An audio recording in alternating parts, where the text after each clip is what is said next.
for anyone that's afraid of options, just stop saying the word options. All I do is trade stock and I leverage with options. That's all it is. It's exactly. You know what? I'm glad you bring that up, Rick, because I fight people all day long regarding this. And this is one of the issues I think a lot of people have that are having. First of all, you can't trade options unless you know how to trade a stock first. Oh, geez. Yes. You know? Yes. And everyone like, well, I'm, because I train a lot of people too. And they mainly come to me after because they started with options. I'm like, what did you do? I mean, how do you know what options to trade? You can't be a good option trader. I'm glad you brought that up because just you said you evolved into trading an option. You know what I mean? And that's the opposite that people do. They get sold a bunch of marbles that they're like, well, why would you trade stock? You could leverage and this, that. Yeah, it's got a great Cinderella story, but like, okay, but what makes an option move? Right. And you can't just keep looking at the Tesla options every day. You know what I mean? But I'm glad you brought that up. So. Yeah, I run into people all the time that they start out trading options, and I'm sorry for the option traders out there, but I really feel you shouldn't. A new trader should never start trading options because they need to learn to trade a simple stock. If you can't make money in a simple stock trade, I don't know that you're going to make money in options. Right. I say it all the time. Yeah. I'm glad. So that's great advice. So what is the biggest challenge that you've seen regarding that, as in like, what do you think people have been having? Like, what have you been hurt? What have you been, challenging with students who've been trading, that is not making people successful? I'm not you in general, but they're not being successful at. One of the things, a couple of things that I promote, talk about all the time is one, to have patience.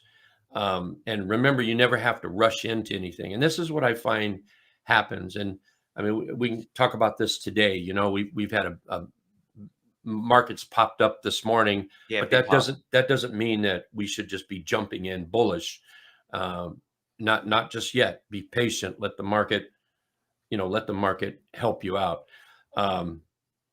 And what I find is most people are afraid they're going to miss out on something, and they have to jump into this stock when like right now, the market is up against some resistance at the moment. And for the purpose of the video, this is January 15th, 2025. So, right. If you're going to go back, look at the chart, anybody can, we want to make sure that hangs on, because if you're in a bunch of longs, or even one long for that matter, and the market starts to reverse and head back down, think of the market as like this big 800-pound gorilla.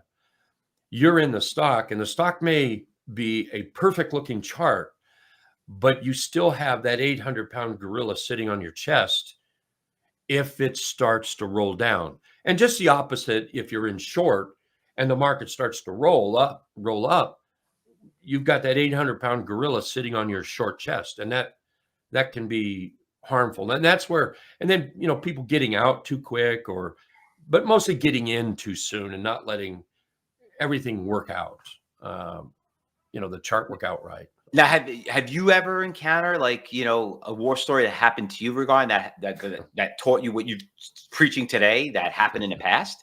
Oh yeah.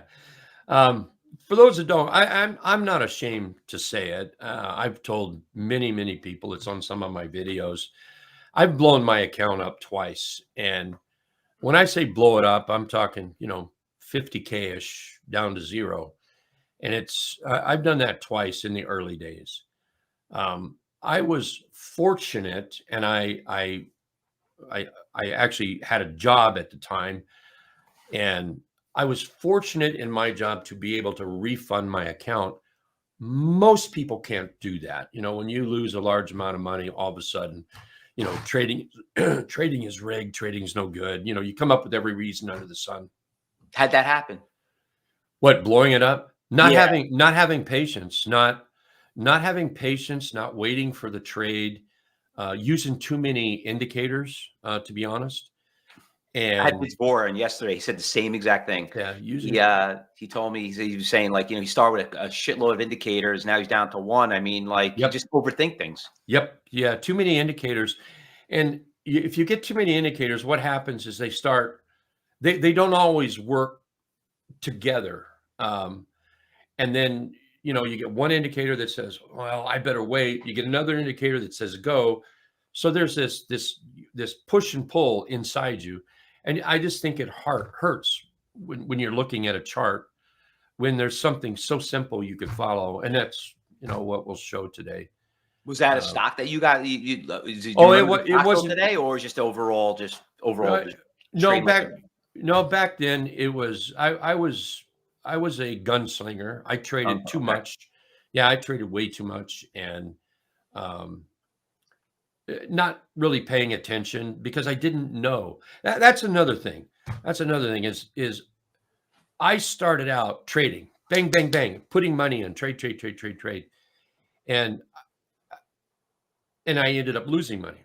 Mm-hmm. And I think that's one of the things, not just today, but a lot of people, is first learn how to trade, then trade. But what happens is new traders, you know, they go out and they join a service, you know, $100. They have to pay for some software, another $100.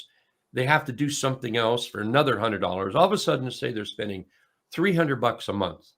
So they have it in their mind that they've got to make their $300 that month, every month, and of course, make a little blue sky. When, let's just hold on for a minute, great big timeout. You haven't learned how to trade. And it's like any kind of education. There is no free education, zero.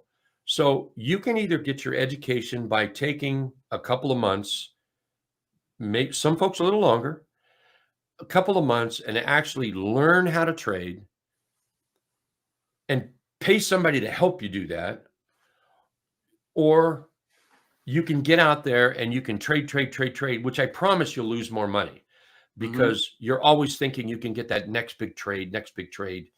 And you really don't have the whole concept of trading. So that's what happened to me. That's, you know, I just traded. How'd you dig yourself out of it? Lost money. You just kept losing again. No, serious. Lost money. And then there just comes to a point where how can you justify losing this much money, and then you refund your account and then losing this much money again? How can you justify doing that? And then honestly, one day I had a come to Jesus meeting with myself, and I spent, I don't know, 3-4 months of studying. And after that, it was like, aha, that's what it was. So it was just 3-4 months of studying and looking at thousands and thousands and thousands of charts. Still there every day, still doing the same thing, just not putting money into it, learning how to trade, but paying for the room I was in, paying for the subscription I had to have, you know, for whatever. And that's the cost of education. So losing is a cost of education, which I tell everyone too. Same thing. I mean, you got to lose to